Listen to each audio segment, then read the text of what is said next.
ആകാശസഞ്ചാരിയായ ഒരു അപ്സരസ് ഭൂമിയുടെ സൗന്ദര്യം കണ്ട് ഭൂമിയിലേക്ക് ഇറങ്ങി. അവൾ തടാകക്കരയിൽ പൂക്കളുടെ സൗന്ദര്യം കണ്ട് ആസ്വദിച്ചു നിന്നു.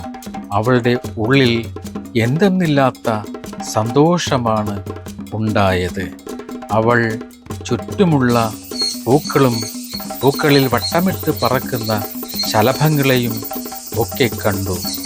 ആ കാടിൻ്റെ നടുവിൽ മിന്നാമിന്നുകൾ പോലെ തിളങ്ങുന്ന പ്രകാശത്തിൽ അവൾ മനസ്സിൽ സന്തോഷിച്ചു.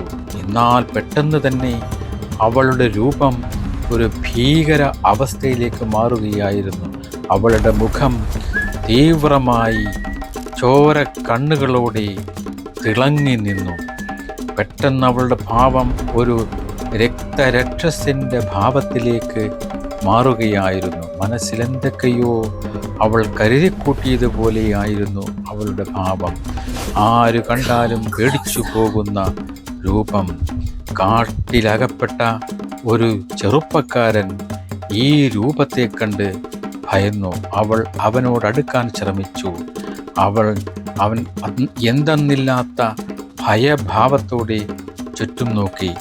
അവൾ ഭീകരഭാവത്തിൽ അടുത്തു വരുന്നത് കണ്ട് അവൻ പേടിച്ചുപോയി. അവളുടെ ഭാവം അത്രയ്ക്ക് ഭയാനകമായിരുന്നു. ശാന്തമായ രീതിയിൽ അവൾ വീണ്ടും അവൻ്റെ അടുക്കലേക്ക് വന്നു. അവളെ കണ്ടാൽ കുലീനത്വമുള്ള ഒരു യുവതിയുടെ ഭാവത്തിലായിരുന്നു. ഈ രൂപം കണ്ടിട്ടും അവൻ്റെ ഉള്ളിൽ ഭീതി തങ്ങി നിന്നു. ഇങ്ങോട്ട് പോകണമെന്നറിയാത്ത ഒരു ഭാവമായിരുന്നു അപ്പോൾ. അവൾ ചുറ്റും നോക്കി നിന്നപ്പോൾ തന്നെ അവൻ്റെ മുന്നിൽ പുഞ്ചിരിയോടെ പ്രത്യക്ഷപ്പെട്ടു. പെട്ടെന്ന് തന്നെ അവൾ ആ ഭീകര ഭാവത്തിലേക്ക് മാറുകയായിരുന്നു. ഇവൾ നിങ്ങളെ കാത്തിരിക്കുകയാണ്.